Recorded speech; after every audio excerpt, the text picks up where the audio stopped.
Indie Zombie Games. Hey everybody, welcome back to Indie Zombie Let's Play. This is more of Zombie Adventure Part 2. I'm Jordan. Alright, we were just checking out the town, and all that's there is the church and a sniper with a death wish. Let's look at the burning car. There are at least a dozen burned out cars blocking the road ahead. You move past the few, but you feel vulnerable in such tight spaces, especially since every burned out vehicle could be hiding multiple zombies. It's obvious that these cars have been picked clean by scavengers, and you decide it's best to head back to the crossroads. And you turn around, you hear the terrifying moan of a nearby zombie. It's not 20 yards from you, and somehow it doesn't seem to know of your presence yet. Okay, so you can only save when you're at this point, but I can't save yet. Let's look at my backpack. All I got is my gun, 2 shots. I would have thought that when I was in the church that I would have gotten some more supplies since the guy offered supplies, but oh yeah, I got a book. You used the blank.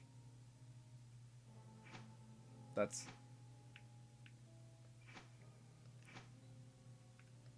really all that does, is I just use it. Alright. Sneak up and knock the zombie out. Quietly walk around. Let's quietly walk around. I've only got like 2 bullets. Slowly and methodically, you creep around the zombie. As you get closer, you're surprised to not see any blood on the rags that cover its body. Even more puzzling is the fact that the zombie is just kind of staring off into the distance, which is something you've never seen before. Usually they mill about, or when trapped somewhere, they kind of sway in place. While puzzling over this new observation, you fail to notice a soda can in your path. It makes a very loud crunch when you step on it. The zombie turns and speaks. "Hey man, what are you doing?" Stammering, you let out an answer. The zombie cut you off. It's okay, I'm not a zombie. My name's Phil, and I wear these rags to confuse zombies at a distance that I'm one of them. Seems to work on you even better than the zombies. Probably a good thing I didn't sneak up and kill them. Well, you reply, I am relieved you're not one of them. What are you doing out here by yourself? Beneath a thick layer of mud and an irregular beard, you're pretty sure that Phil is smirking at you. I'm just roaming, like the zombies, I guess. At the moment, I'm squatting in that big pothole over there. I just cover it with a car hood and wait out any real zombies that get close. Works like a charm, and when they aren't here, I try to read. Best way to pass the time these days. Although reading at night is ruining my eyesight for sure.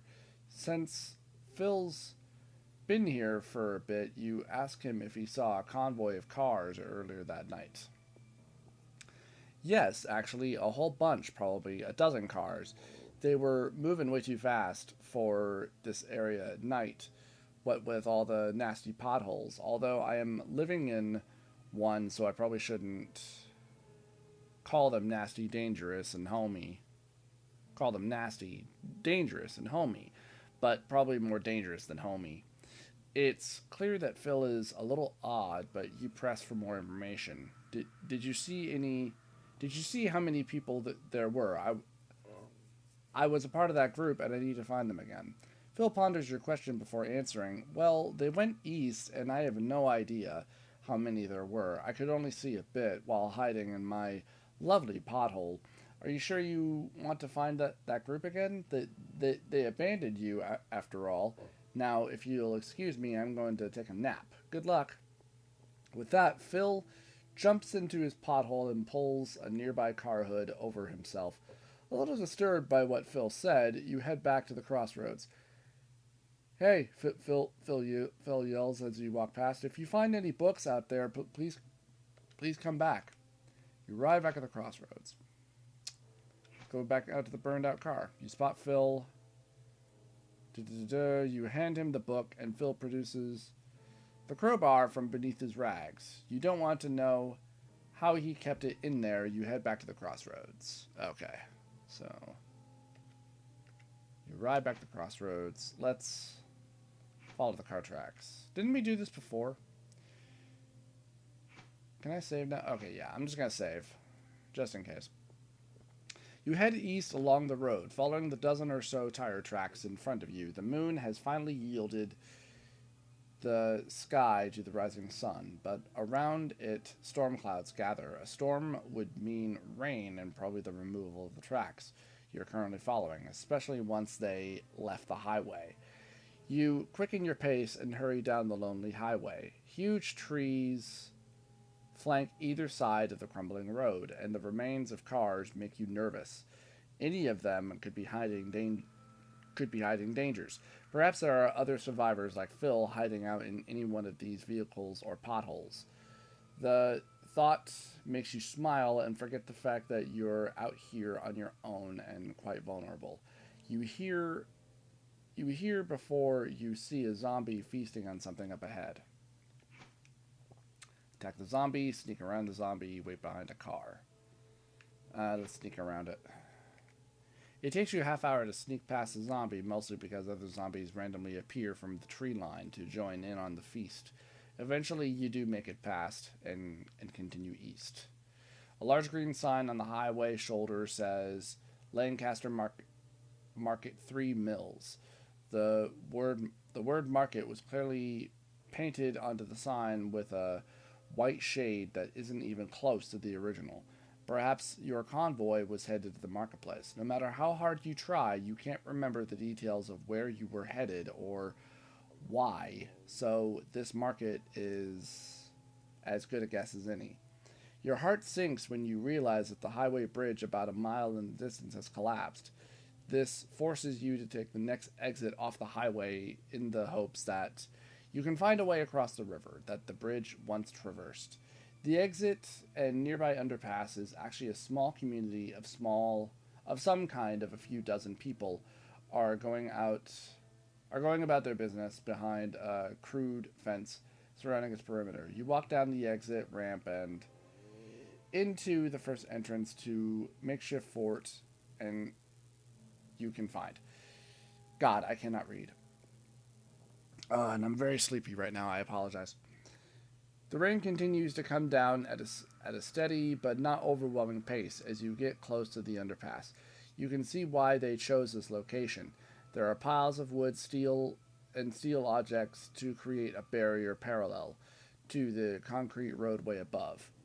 It's a perfect setup to protect from the elements while also giving great sight lines in